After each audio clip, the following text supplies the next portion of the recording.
మాసంలోకి దేవుడు తీసుకుని వచ్చాడు. అందుని బట్టి దేవునికి వందనాలు చెల్లించుకుంటూ వస్తున్నాను. నిజంగా మన జీవితాల్లో దేవుడు ఒక్కొక్కటి చేస్తున్నప్పుడు, ఒక్కొక్కటి మనము ఆలోచించినప్పుడు, ఆయన చేసిన మేళ్ళను గాని, వాటినన్నిటిని కూడా మనము లెక్కించలేని స్థితిలో ఉంటాము. నిజంగానే దేవుడు మనకి ఏ స్థానాలను ఇస్తున్నాడో, ఆ స్థానాల్ని భద్రంగా భద్రపరుచుకొని ప్రభు మహిమార్థమై జీవించే రీతిగా మనం ఉండటానికి దేవుడు సహాయం చేస్తూ వస్తుంటాడు. మరి అట్లాంటి ఒక వ్యక్తిని మనం చూసుకుందాం. నేనైతే నేను చెప్పలేను అని చెప్పాలా అనిపించింది. ఎందుకంటే నాకు అనిపించింది దేవుడు మనకి ఏ స్థితినైతే ఇస్తున్నాడో ఆ స్థితిలో ముందు కొనసాగాలి, ధైర్యంగా ఉండాలి అని. ప్రతి విషయంలో కూడా దేవుడు నమ్మదగిన వాడు కాబట్టి, మనము నమ్మదగిన దేవుని చేతుల్లో మనం ఉన్నాం కాబట్టి, మరి నేను ధ్యానించిన వాక్యానికి దేవుడు మనకి ఇచ్చిన స్థానాన్ని కాపాడుకోవాలి కదా! మరి నిజంగానే అని రా ఒక్కోసారి నేను అనుకున్న ఈరోజు సలహా మీటింగ్ గదా! సాయంకాలము ఆ ప్రశ్నలకి సమాధానం దొరుకుద్దిలే అన్న విధానంలో గూడా ఉన్నా నేను. మనసు సంఘర్షణ చెప్పలేవులే, బాధ గదా! ఎందుకంటే ఈ మాసంలోనే మా నాన్నగారు గూడా ప్రభు సన్నిధికి చేరిన నెల. ఎందుకో మరి మనుషులం గాబట్టి బాల్య దినాలన్నీ గూడా గుర్తొచ్చేసి నేను చెప్పలేనులే అనుకున్నానన్నమాట. అయినా అందరి ప్రార్థన ప్రభు సహాయం చేస్తూ వచ్చాడు. కృపనిస్తూ వచ్చాడు. దేవుని హస్తాలకు అప్పగించుకుంటూ మన ముందు ఉంచబడిన వాక్య భాగము మనల్ని మనం ప్రభు కొరకు ఏ విధంగా సిద్ధపరచుకోవాలని మన ముందు ఉంచిన వాక్య భాగంలోకి మనం వెళ్దాము. సమూయేలు గ్రంథం 1వ అధ్యాయము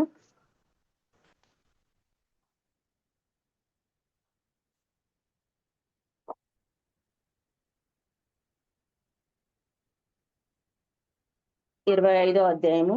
1 సమూయేలు గ్రంథం 25వ అధ్యాయము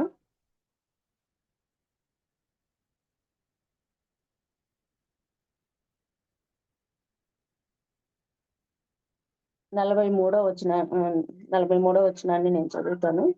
మరియు దావీదు ఇశ్రాయేలు స్త్రీ అయిన అహీనోయామును పెళ్లి చేసుకొని ఉండెను. వారిద్దరు అతనికి భార్యలుగా ఉండిరి. ఇంతకు ముందే ఇక్కడ అహీనోయాము అనే ఆమె ఇజ్రాయేలు స్త్రీ అని రాయబడి ఉంది. దావీదు భార్య పేరు ఇక్కడ అదే ఉంది. అదే సమయంలో సౌలు భార్య పేరు కూడా అదే ఉందన్నమాట. 1 సమూయేలు గ్రంథం 14వ అధ్యాయం చూసినట్టయితే 14వ అధ్యాయం 50వ వచనంలో ఉంటది. అయితే వీళ్ళిద్దరు వేరు గాని కన్ఫ్యూజ్ కాకుండా ఉండటానికని దీన్ని కూడా రెఫర్ చేస్తున్నాను. 1 సమూయేలు 14వ అధ్యాయం 50వ వచనంలో సౌలు యొక్క భార్యకు అహీనోయిము అని పేరు, సౌలు భార్య పేరు కూడా అదే ఉంది. ఇక్కడ చూస్తే దావీదు యొక్క భార్య పేరు కూడా అహీనోయాము అని పేరు ఉందన్నమాట. ఈమె ఇజ్రాయేలు. దావీదుకు ఈమె ఏ విధంగా పరిచయమైందో అదంతా మనకి తెలియదు కానీ ఇక్కడ చూసినట్టయితే దావీదుకు భార్యగా చేయబడింది. నిజంగా ఒక రాజును పెళ్లి చేసుకోవాలా అంటే చాలా మంది ఇష్టపడే వారి ఉంటారు కదా. అందులో ఈమె ఒక ఆమెనేమో అని నేను అనుకుంటున్నాను. దేవుడు ఆమెకు అట్టి ఆధిక్యతను కూడా ఇచ్చాడనమాట. తను దావీదుకు మాత్రమే భార్య కాదు, ఒక భక్తునికి కూడా భార్య అన్నమాట. అట్టి ఆధిక్యతని ఇచ్చినప్పుడు ఈమె చరిత్ర చూసినట్టయితే ఆ ఆధిక్యతలను కాపాడుకుందా అంటే దావీదుకైతే సహకారిగా ఉంది. అన్ని విషయాల్లో సరిపోయినదిగా ఉంటూ వచ్చింది. కానీ కొన్ని విషయాల్లో విఫలమైతూ వచ్చిందనమాట. అవి దైవ గ్రంథంలో లిఖింపబడి ఉన్నాయి, మనం చూసుకుందాము. అట్టి రీతిగా ఉన్న ఈమె అహీనోయము దావీదు యొక్క భార్యగా ఉండి ఒక రాణి స్థానాన్ని పొందుకుంది. అదే సమయంలో ఒక రాణిగా ఉన్నప్పుడు ఎంతో హోదా ఉంటుంది కదా, హుందాతనం ఉంటుంది, అన్నీ ఉంటుంది. అవన్నీ కూడా తను అనుభవిస్తూ వచ్చింది. అదే సమయంలో తను కష్ట సమయాల్లో కూడా దావీదుకు తోడుగా ఉంటూ వచ్చిందనమాట. దా దావీదుకు మరి తోడుగా ఉన్న వారిలో మరి సౌలు సౌలు నుంచి పారిపోతున్నప్పుడు మరి ఉన్నప్పుడు అబీగయీల్ గూడా ఉంది. 1 సమూయేలు 27 అధ్యాయము 3 వచనం చూసినట్టయితే 27:3లో దావీదు గాతులో ఆకీషు నొద్దకు చేరగా అతడును అతని వారందరును తమ తమ కుటుంబముల సమేతముగా కాపురముండిరి. యెజ్రెయేలీయురాలగు అహీనోయము నాబాలు భార్య అయి ఉండిన కర్మెలీయురాలగు అబీగయీలను అతని ఇద్దరి భార్యలు దావీదుతో కూడా ఉండిరి. ఇతను మరి కష్ట సమయాల్లో కూడా వీళ్ళిద్దరు ఉన్నారన్నమాట. అబీగయీల్ ఉంది, తర్వాత ఈ అహీనోమిం కూడా ఉందన్నమాట. కష్ట సమయాల్లో తోడుగా ఉంది, తనకి అన్ని రకాలుగా సహకరించినదిగా ఉంటూ వచ్చింది. మరి దావీదును గురించి మరి యేసుప్రభు వారు ఏమంటున్నారు? అతడు నా హృదయానుసారుడు, నా ఇష్టానుసారుడు అని కూడా తెలియజేస్తూ వస్తున్నాడనమాట. మరి అపోస్తుల కార్యములు 13వ అధ్యాయము 22వ వచనం చూసినట్టయితే అక్కడ నా ఇష్టానుసారుడు అని దావీదును గురించి వ్రాయబడిందనమాట. అట్టి మరి అంత గొప్ప భక్తునికి మరి ఈమె భార్యగా ఉంటూ వచ్చింది. అంత గొప్ప రాజుకు కూడా భార్యగా ఉంటూ వచ్చిందనమాట. తన స్థానాలన్నిటినీ మరి రాణిగా తను ఉంటూ అనుభవించవలసిన వాటన్నిటిని అనుభవిస్తూ వచ్చింది. అదే సమయంలో మరి తను దైవభక్తికరంగా అంటే దైవికంగా సహకరించినట్టు మరి ఎక్కడ రాయబడలేదు. కానీ మరి తనకైతే దావీదుకైతే తోడుగా ఉంటూ అన్ని విషయాల్లో మరి తన కష్ట సమయాల్లో, ఆనందకరమైన సమయాల్లో మరి తను ఉంటూ వచ్చిందనమాట. అయితే అట్టి సమయాల్లో కూడా మరి తను ఎంతో మరి దావీదుకు తోడుగా ఉన్నదిగా ఉంటూ వచ్చింది. అదే సమయంలో మరి తను చెయ్యవలసిన తనకిచ్చిన ఆ యొక్క స్థానాలను తను భద్రపరుచుకుంది. కానీ మరి కొన్ని స్థానాలను తను తప్పిపోయినదిగా ఉంటూ వచ్చింది. మరి అదే సమయంలో దావీదుకు ఎంతో తోడుగా ఉండి తను పొందుకోవాల్సినవన్నిటిని పొందుకుంటూ వచ్చిన స్త్రీగా ఉంటూ వచ్చింది.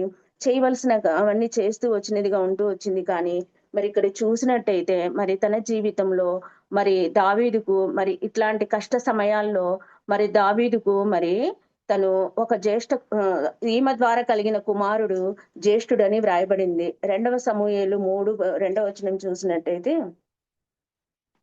2 సమూయేలు 3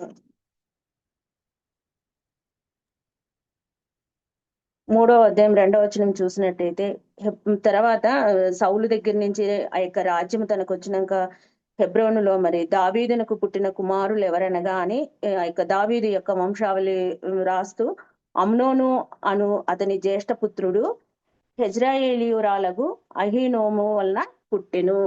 తను మరి ఒక భార్యగా మరి తను మరి దావీదుకు మొదటి కుమారుడిగా, జ్యేష్ఠ కుమారుడిగా తన కష్టకాలాలలో మరి తోడుగా ఉంటూ తనకి ఆనందాన్ని కలిగించే విధానంగా దేవుడు ఆమెకు ఒక కుమారుణ్ణి ఇచ్చాడు. అతడు జ్యేష్ఠుడిగా ఉంటూ వచ్చాడనమాట. మరి జ్యేష్ఠుడిగా మరి ఉన్నప్పుడు ఒక రాజు కుమారుడిగా జ్యేష్ఠుడిగా ఉన్నప్పుడు ఆ యొక్క రాజ్యాన్ని గురించిన ఆలోచన తల్లిగా తనకుంటుంది. నా కుమారుడే మరి రాజు అయితాడేమో దావీదు తర్వాత అని ఎన్నో కలలు కన్నదిగా ఉండిండొచ్చు. ఎందుకంటే మామూలుగా ఉన్న మనమే మన పిల్లలు ఏం కావాలనో ఆలోచిస్తూ ఉంటాము.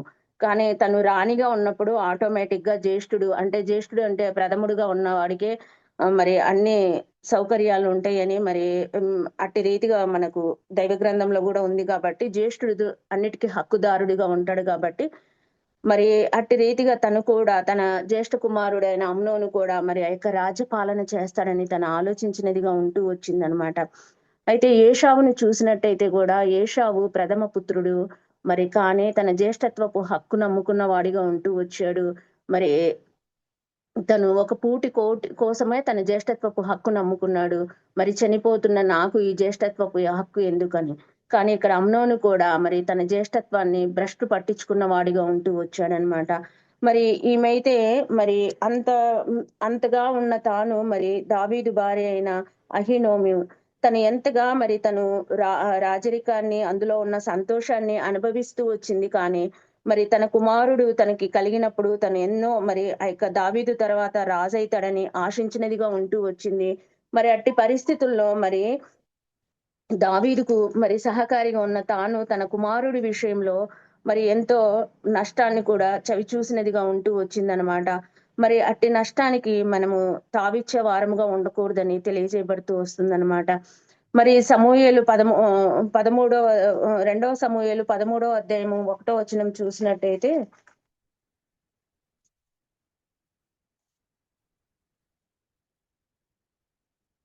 13వ అధ్యాయం 1వ వచనము. తర్వాత దావీదు కుమారుడగు అబ్షాలోమునకు తామారు అనే ఒక సుందరివతియగు సహోదరి ఉండెను.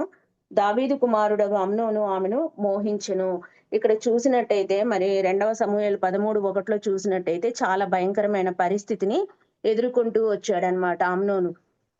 మరి తను తన సహోదరిగా ఉన్న తనని మరి తన జీవితంలో మరి ఏ ఏ కార్యాన్నైతే దుష్కార్యాన్ని చేయకూడదో అట్టి దుష్కార్యాన్ని చేసి ఆ యొక్క రాజ కుటుంబానికి మచ్చ తెచ్చిన వాడిగా ఉంటూ వచ్చాడు.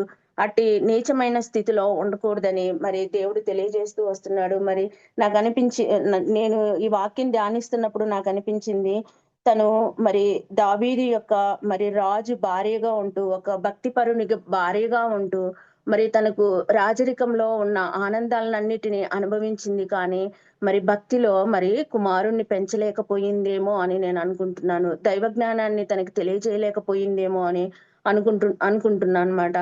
ఎందుకంటే ఒక రాజకుమారుడు అంటే చాలా విలాసవంతమైన జీవితాన్ని అనుభవిస్తూ ఉంటారు.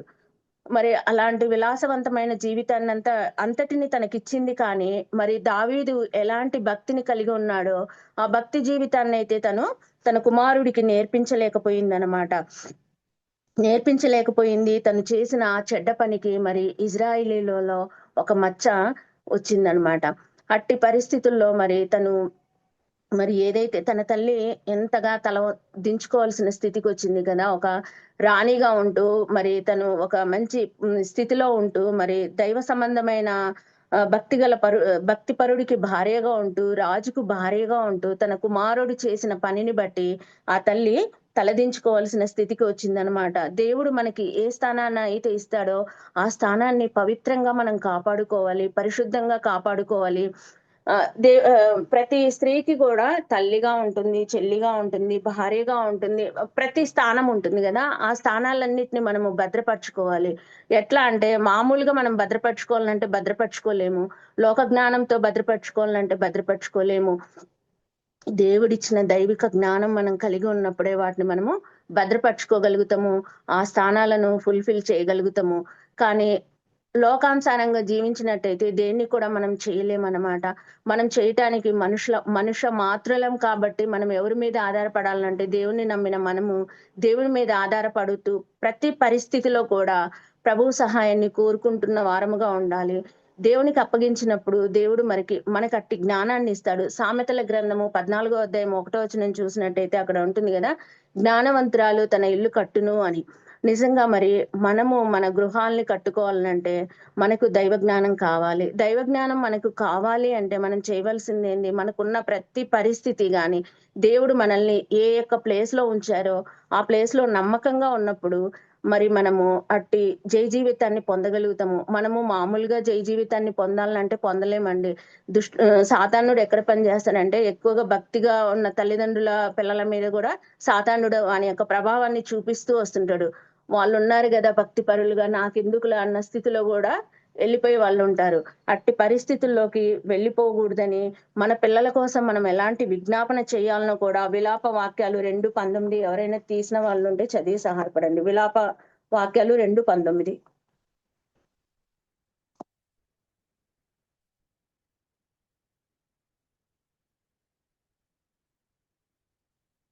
నీవు లేచి రేయి మొదటి జామున మొరపెట్టుము. నీళ్లు కుమ్మరించినట్లు ప్రభువు సన్నిధిని నీ హృదయం కుమ్మరించుము. నీ పసిపిల్లల ప్రాణం కొరకు నీ చేతులను ఆయన తట్టు ఎత్తుము. ప్రతి వీధి మొగును ఆకలి కొని వారు మూర్ఛిల్లుచున్నారు. ఇక్కడ రాయబడిన వాక్యం ఏంటంటే, నీళ్లు కుమ్మరించినట్లు ప్రభు సన్నిధిలో మన హృదయాన్ని కుమ్మరించాలంట. మన పసిపిల్లల ప్రాణం కొరకు మన చేతులను ఆయన తట్టెత్తి ప్రార్థించాలంట. అది ఎప్పుడు? రేయి మొదటి జామున అని వ్రాయబడి ఉంది. మరి మనము అట్టి రీతిగా లేచి మన పసిపిల్లల కోసము మన పిల్లల కోసం మనము ప్రార్థించే వారముగా ఉండాలి. మొదటిగా మనము కొన్ని బేసిక్ పిల్లలకి దైవికమైన దేవుని నమ్మిన తల్లులముగా తల్లిదండ్రులముగా మనం మన పిల్లలకి కొన్ని బేసిక్ నేర్పించాలి. మొదటిగా వాళ్ళు చిన్నగా ఉన్నప్పుడు వాళ్ళకి ఏవో పిచ్చి కథలు చెప్పేదానికంటే బైబిల్‌లో ఉన్న మరి తిమోతి లాంటి కథల్ని, సమూయేలు లాంటి చిన్నప్పుడే బాల్యంలో అతి బాల్య వయసులోనే సమూయేలు ప్రభు కొరకు ప్రభు స్వరాన్ని విన్నవాడిగా ఉంటూ వచ్చాడు. అట్టి అట్టి కథల్ని, అట్టి బైబిల్ గ్రంథంలో ఉన్న వాక్యాల్ని మన పిల్లలకి మనం తెలియజేస్తూ ఉంటే కొన్ని బేసిక్‌లు మనము అంటే మొదటి గురువు తల్లే అంటారు గదా! అంటే అట్లని మనమే అని కాదు. దేవుడు మనకిచ్చిన సహవాసము పిల్లలకి ఎవరితో ఎక్కువ సంబంధం ఉంటదంటే తల్లితో ఎక్కువ సంబంధం ఉంటది గాబట్టి, తల్లి నేర్పించవలసినేటివి మొదటిగా కొన్ని చిన్న చిన్నవి మనకి జ్ఞానమిమ్మని ప్రభువునడగాలి. ప్రభువు జ్ఞానం ఇస్తే తప్ప మనం నేర్పలేం కానీ, కొన్నిటిని మనం నేర్పినట్టయితే వారు నేర్చుకోగలుగుతారు. అట్టి భక్తి జీవితంలో జీవించగలుగుతారు. ఎందుకంటే ఇప్పుడు చూస్తున్నాం లోకంలో మరి ఎంతో మంది ఎన్నో రకాలుగా మరి ప్రభావితమయ్యి, మరి పిల్లలు తల్లిదండ్రులకు చెడ్డ పేరు తెప్పించే వారిగా ఉంటూ వస్తున్నారు. నిజంగా మన పిల్లలకి, మన యవ్వనస్తులకు నేనైతే అనుకుంటాను మరి సంఘ ప్రార్థన మనం చేసే ప్రార్థనలు వాళ్ళకి ప్రాకారముగా ఉంటున్నాయి. వారు అందులో నుంచి తప్పిపోకుండా ఉండటానికి నిజంగా ఈ వాక్యం చదివినప్పుడు విలాప వాక్యం చదివినప్పుడు నాకు అనిపించింది నిజమే కదా! మన పిల్లల కోసం మనం రేయి మొదటి జామున నిజంగా మన తల్లిదండ్రులు చేస్తున్నప్పుడు మనం ఏమనుకునింటామంటే వారికి ఆహ్, అంటే నిద్ర రాక చేస్తున్నారు అని అనుకున్న సమయాలు ఎన్నో ఉన్నాయి. కానీ ఈనాడు మన పిల్లల కోసం చేస్తున్నప్పుడు మనం అది అవలంబిస్తున్నాం. ఎందుకంటే మన తల్లిదండ్రులు చేశారు గాబట్టి, మనం కూడా మనకి నేర్పిచ్చారు గాబట్టి, మనం కూడా మన పిల్లల కోసం అట్టి ప్రార్థన, విజ్ఞాపన చేయటానికి దేవుడు సహాయపడుతూ వస్తున్నాడు. అట్టి రీతిగా మరి మన పిల్లల కోసం ఎప్పుడు రేయి మొదటి జామున లేచి ప్రార్థించే వారముగా ఉండాలని తెలియజేయబడుతూ వస్తుందనమాట. తను దావీదును ఎంతగా సంతోషపరిచిందో, తన కష్టకాలాల్లో మరి తనకు తోడుగా ఉంటూ వచ్చిందో, అదే సమయంలో మరి తండ్రి తను అనుభవించవలసిన స్థితినంతా అనుభవించింది. మరి తన కుమారుడికైతే మరి తను కూడా భక్తి జీవితంలో ఉన్నట్టయితే రాయబడలేదు ఇక్కడెక్కడ గూడా మళ్ళీ. ఆ విధంగా అనుకుంటే మరి మనము ఈ తిమోతి తల్లి యూనికే గాని తన తండ్రి గ్రీసు దేశస్థుడైనప్పటికిని తన తల్లి ఏం చేసిందంటే తిమోతికి దైవభక్తిని నేర్పిస్తూ వచ్చింది.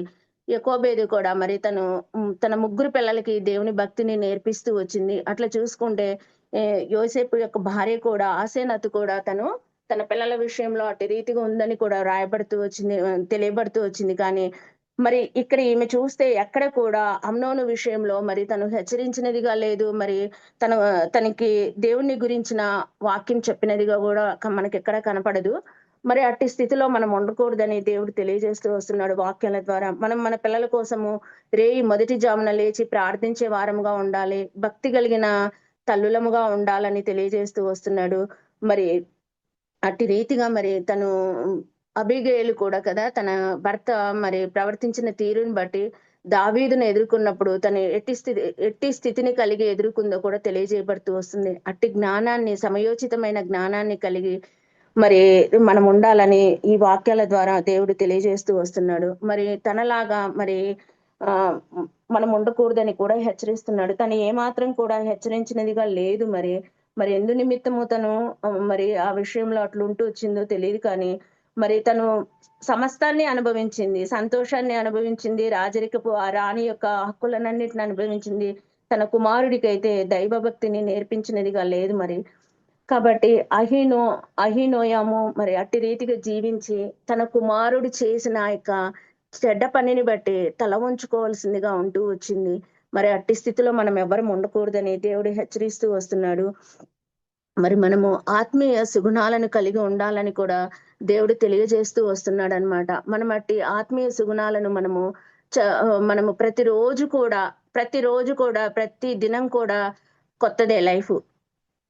నేర్చుకోవాల్సిందే. ప్రతిరోజు నేర్చుకోవాల్సిందే. ఎంత నేర్చుకుంటున్నా గూడా మర్చిపోతూనే ఉంటాము.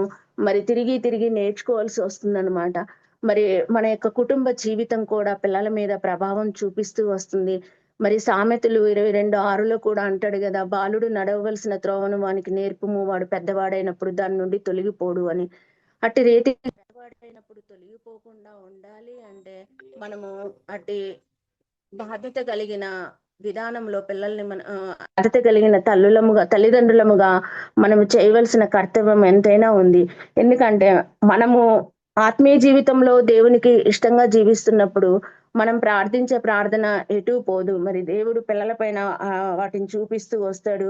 ఆ కనికరాన్ని చూపిస్తూ వస్తాడు. అట్లనే మనము పిల్లల్ని ఇదిగా ఉంచకూడదని కూడా ఇక్కడ వ్రాయబడుతూ వచ్చింది. ఏమాత్రం దావీదు అంత భక్తిపరుడైన మరి తల్లి యొక్క ప్రభావము ఆ యొక్క అమ్నోను మీద పడింది కాబట్టే తను చేయకూడని కార్యాన్ని చేస్తూ వచ్చిన వాడిగా ఉంటూ వచ్చాడు. అదే అదే సమయంలో మరి ఇటు చూసుకుంటే మరి ఒక తండ్రి తర్వాత ఆ యొక్క రాజసింహాసనాన్ని ఎక్కవలసిన వాడు మరి ఆ యొక్క దైవనీతిని కానీ దైవభక్తిని కూడా నేర్చుకునే వాడిగా నేర్చుకోకుండా ఉండి ఆ యొక్క లోకం యొక్క ఆశల చేత కొట్టుమిట్టబడిన వాడిగా ఉంటూ తన మరణానికి తనే కారకుడు అవుతూ వచ్చాడు. అట్టి దుస్థితిలో ఉండకూడదని వాక్య భాగాల ద్వారా తెలుసుకుంటూ వస్తున్నాము. మరి నిజంగానే మరి అట్టి యునేకే మరి తండ్రి గ్రీసు దేశస్థుడైనప్పటికీ తిమోతికి దేవుని యొక్క భక్తిని భయాన్ని నేర్పుతూ వచ్చినదిగా ఉంటూ వచ్చింది. నిజంగా బైబిల్ గ్రంథంలో ఆ యొక్క స్థానాన్ని పొందుకోవాలంటే ఎంతగా వాళ్ళు మరి ఆ యొక్క తిమోతి తల్లి ఎంత ప్రయాస పడింటదో అనిపిస్తుంది నాకు. మరి అట్టి ప్రయాసని మనం కూడా మన పిల్లల విషయంలో ఉండాలని తెలియజేయబడుతూ వస్తుంది. మనము దేవుణ్ణి ఎరిగిన మరి గృహిణులముగా మరి జ్ఞానవంతులముగా దేవుడిచ్చిన జ్ఞానాన్ని బట్టి మరి జ్ఞానవంతులుగా మన ఇల్లును కట్టుకుంటూ సుబుద్ధి కలిగిన వారముగా ఉంటూ ప్రభువు కొరకు మరి ప్రభు యొక్క గుణ లక్షణాలను మనం కలిగి ఉండి ఆత్మీయ జీవితంలో అంతకంతకు మరి దేవుడు మనల్ని ఏ యొక్క స్థానాల్లో మనల్ని ఉంచాడో ఆ స్థానాల్లో మన యొక్క దేవుడు మనకి ఇచ్చిన ఆ యొక్క విశ్వాస జీవితాన్ని అయితేమి ఆ భక్తి జీవితాన్ని అయితేమి మనం కనుపరుస్తూ మరి ముందుకు కొనసాగాలని దేవుడు వాక్యం తెలియజేస్తూ వస్తుంది. అట్టి స్థితిలో మనం ఉండాలని కూడా మరి వాక్యాల ద్వారా మనము హెచ్చరింపబడుతూ వస్తున్నాము. మరి నాకు ఈమెను చూసినప్పుడు అనిపిస్తుంది తను ఎంతగా మరి విలపించింటదో ఆ కుమారుడు ఆ యొక్క దుష్టత్వాన్ని చేసినప్పుడు అనిపించింది అనమాట. అట్టి దుస్థితికి దిగజారకుండా మరి ప్రభు యొక్క బుద్ధిలోను ప్రభు యొక్క జ్ఞానంలోను మనం పెంచాలి అని వాక్యం తెలియజేస్తుంది. అట్టి రీతిగా మన పిల్లలకి మనము దైవ భక్తిని దైవ నీతిని నేర్పించే వారముగా ఉండి ప్రభు మహిమార్థమే మనము కూడా స్త్రీలముగా ప్రభు యొక్క గుణ లక్షణాలను దేవుడు ఏవైతే మనకు స్త్రీలుగా ఏవేవి కలిగి ఉండాలని లిఖింపబడి ఉన్నాయో వాటిలో మనము పొందుకునేటట్టు మనకు మనం పొందుకోవాలి అవంటే మనం పొందుకోలేము. ప్రభు యొక్క సహాయాన్ని మనం కోరుకున్నప్పుడే మనం పొందుకుంటాం అన్నమాట. అహినోయము అంటే మరి సంతోషకరమైన సమాధానకరమైన అని మీనింగ్ ఉంది. తన జీవితానికి సంతోషాన్ని తెచ్చుకుంది. తన జీవితంలో ఉన్నంత వరకు మరి సంతోషం పొందిందేమో గాని తన కుమారుడి విషయంలో సమాధానం లేనిదిగా ఉంటూ వచ్చింది. మరి అట్టి సమాధానం లేని స్థితిలో మనం ఉండకూడదని మరి లేఖనాలు మనకు తెలియజేస్తూ వస్తున్నాయి. సమాధానకరమైన పరిస్థితుల్లో మన కుటుంబాలని ఉంచుకోవాలంటే మనం మన ప్రభు పాదాల దగ్గరికి రావాల్సిందే. రేయి మొదటి జామున మన పిల్లల కోసం మొరపెట్టమని ఉంది. అట్టి మొరను మనం చేసే వారముగా ఉండాలని ఈ వాక్యం ద్వారా మనం తెలుసుకుంటూ వస్తున్నాము. మరి దేవుడిచ్చిన మరి ప్రతి విధానంలో దేవుడు మనల్ని ఏ యొక్క స్థానాల్లో ఉంచారో ఆ స్థానాలని మరి భద్రపరచుకోవాలి. అట్టి రీతిగా మరి ప్రకటన గ్రంథం 3వ అధ్యాయం చూసినట్టయితే అక్కడ ఉంది మరి మనకు అప్పగింపబడిన దాంట్లో మరి 11వ వచనం చూసినట్టయితే నేను త్వరగా వచ్చుచున్నాను, ఎవడును నీ కిరీటము సంహరింపకుండానట్లు నీకు కలిగిన దానిని గట్టిగా పట్టుకొనుము. దేవుడు మనకు దేన్నైతే ఇచ్చాడో ఆత్మీయ జీవితంలో మరి వాటిని గట్టిగా పట్టుకొని మనం అంతం వరకు కూడా ప్రభు వచ్చేంత వరకు మన పోకడం ముందు జరుగుద్దో ప్రభు ముందు వస్తాడో మనకు తెలియదు. కానీ మరి అంతవరకు కూడా మనము గట్టిగా మన యొక్క విశ్వాసాన్ని కాపాడుకున్న వారముగా ఉండాలి. మనకి ఏదైతే నిర్ణయింపబడుతూ కుటుంబాలకి ఇచ్చారో ఆ కుటుంబాల కొరకై విజ్ఞాపన చేసే వారముగా ఉండాలి. మరి ప్రార్థన పరులము కూడా ఉండాలి. మనకు అప్పగింపబడిన ప్రతి పనిలో కూడా నమ్మకంగా ప్రభు కొరకు జీవించే వారముగా ఉండాలని మరి వాక్యం ద్వారా తెలియజేయబడుతూ వస్తుంది. మన కిరీటాన్ని ఎవరు కూడా సంహరింపకుండా ఉండునట్లు మనకు కలిగిన దానిని గట్టిగా చేపట్టుకోవాలని దేవుడు వాక్యం తెలియజేస్తూ వస్తుంది మనకి. మరి ఆయన త్వరగా వస్తున్నాడు కాబట్టి మన విశ్వాసాన్ని అంతం వరకు కాపాడుకుందాం.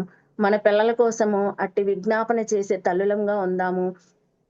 మన కుటుంబాలని ప్రభు కొరకు మరి యెహోషువ ఎట్టి రీతిగా అయితే నేను నా ఇంటి వారును యెహోవాను సేవించదము అని చెప్తూ వచ్చాడో మరి అట్టి స్థితిలో మరి అంతగా మనం తీసుకోలేకపోవచ్చేమో. మరి మానవులం కాబట్టి వాళ్ళు కూడా మానవులు ప్రభు సహాయాన్ని కోరుకున్నారు. కానీ కొన్ని కుటుంబాల్లో ఒకరు ప్రభువును ఎరిగితే ఒకరు ప్రభువును ఎరగరు కాబట్టి ఇట్లాంటి చాలా పరిస్థితులు ఉంటాయి. కాబట్టి సాధ్యమైనంత వరకు ప్రార్థన ద్వారా దేవుడు మనకి ఏది ఇచ్చాడో అందును బట్టి నమ్మకంగా ప్రభు కొరకు కొనసాగాలని ఆ యొక్క మంచి గుణ లక్షణాలను ప్రభు ఏవైతే మనకు బోధిస్తూ వచ్చాడో అట్టి గుణ లక్షణాలను మనం కలిగి ఉండాలని మరి తెలియజేయబడుతూ వస్తున్నాయి. ఇట్టి హెచ్చరికలు నాకు మనకు అందరికీ కూడా మరి వీటిని స్వీకరించి మన దైనందిన జీవితంలో, మన కుటుంబ జీవితంలో ప్రభు మనకు అప్పగించిన బాధ్యతలన్నిట్లో కూడా నమ్మకంగా జీవిస్తూ మరి ప్రతి విషయంలో కూడా ప్రార్థనా పూర్వకంగా మరి ఉండాలని ఈ వాక్యం ద్వారా మనం తెలుసుకుంటున్నాం. అట్టి రీతిగా ప్రభు సహాయపడును గాక.